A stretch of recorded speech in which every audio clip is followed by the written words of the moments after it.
Good morning, guys.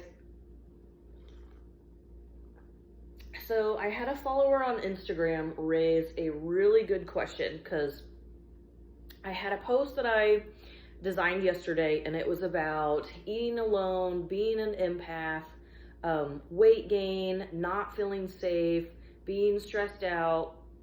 And I think a lot of us can relate to this, you know, in those moments where you feel like you're doing all of the right things.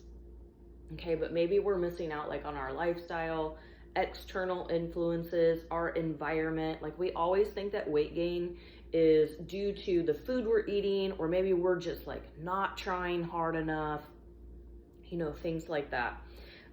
It all comes down to self-awareness. So this particular follower, and I can relate to her, I suffered with bulimia for decades. So I was talking about eating alone. Okay, so I'm an empath. I'm one that feels safe, more in control when I eat alone. Okay, so I like to eat in the comfort of my own home. And she raised the question, what do I do if I'm a binger and I'm a purger? I'm someone who's prone to like emotional eating, bulimia, you know, whatever shade of disordered eating. And it's triggered by being alone. Awesome question. Again, no one size fits all comes down to personal preference. I can speak from my experiences, and I hope that these tips help you guys if it pertains to you in any way, shape, or form. So I understand what she's saying here, because when you're alone, you feel safe to do things that maybe you wouldn't normally do around other people. And this can be good. I hate labeling things as good or bad, but it can be positive or it can be more negative, you know, more self-sabotaging. Disordered eating is one of these. I found that in those moments where I was triggered to binge and purge, it was either one, because I was restricting way too long and I physically was absolutely ravenous and I knew I was gonna have a binge. And a lot of us will plan these. Like it's almost like a drug, you know, and I'll relate this back to being kind of like an abstainer or a moderator, you know, whether it's with carbs and alcoholic, whatever. It's a high, it's a dopamine hit for us, which I know is fucked up, but it is what it is. And for those of us who have struggled with it, like you get it, like you get a high when like, you know, you're gonna binge. You know you're gonna feel guilty and feel like shit when you're done, but again, we still do it and we get stuck in it because we've programmed ourselves to do it. So in those moments, I realized I was either restricting too much, I was physically really hungry, I was bored and lacking purpose. So, you know, might as well eat, might as well binge and purge. I need to get that dopamine hit or that numb from somewhere. Some people do it with overspending, like shopping too much. I did that too, got myself in $40,000+ in debt. Like, I'm just like all of you guys out here. Some of them do it by like chasing the wrong kinds of people, like wanting attention from men or women or, you know, whatever you prefer there. Or a lot of us do it with food. The hard thing with food is that we have to have food to survive.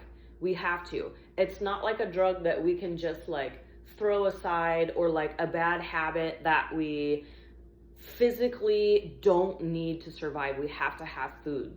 You know, so that's why this is so important. Like it affects every facet of our lives to like, get these things under control. You got to figure out what your root cause is. And it all comes down to that. You know, what emotion are you trying to ignore? This was another thing. I was trying to ignore or numb an emotion I didn't want to deal with or feel, whether it was stress at work. You know, if I was super stressed, I'd plan a binge and I would do it after work.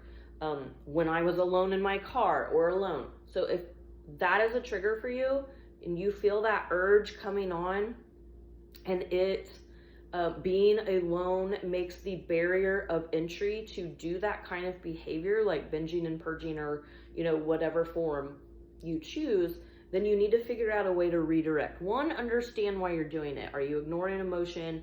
Are you hungry? Are you bored, lacking purpose? What is it? What's the root cause? What do I have to do to redirect and choose another behavior? So maybe you need to go walk. Maybe you simply need to be more active. Maybe you need to choose a hobby that you like doing. Maybe it's hiking, walking, coloring, call a friend, creating something. Like, it can be anything here, guys. I like to color. That's another way that I redirect. Keeps your mind busy. I like being creative and designing things. Maybe you're like me. Maybe it's reading. Like, it can be absolutely anything here. Or get around people. If you know that it is going to make the barrier of entry to that behavior a lot harder and make you a healthier, happier, it's going to help redirect, rewire those behaviors, then get around someone. Like, don't keep these things to yourself. Like, tell someone. All right. So get to the root cause, understand, figure out a way to redirect. It's different for all of us here. You know, when I was saying I do better eating alone as an empath, I'm saying that I wasn't relating this back to disordered eating. I was relating this back to, I feel safe at home and I can focus on my meal. I can eat slow and mindfully. Your body is like rested. It can digest food a lot easier. So I was talking about that, not pertaining to disordered eating, but pertaining to how do I create an environment that is going to better serve me. So that was an awesome question, because that's another shade that absolutely pertains to everything that we talk here. So thank you for raising that question. This is wonderful to chat about with you guys. You guys have any questions? You guys know where to find me. Rock and roll. I have no idea what day it is because my life is crazy. I hope your life is going wonderful. That's all I got to say, y'all. Good morning. Love ya. And wish you guys the best. Bye.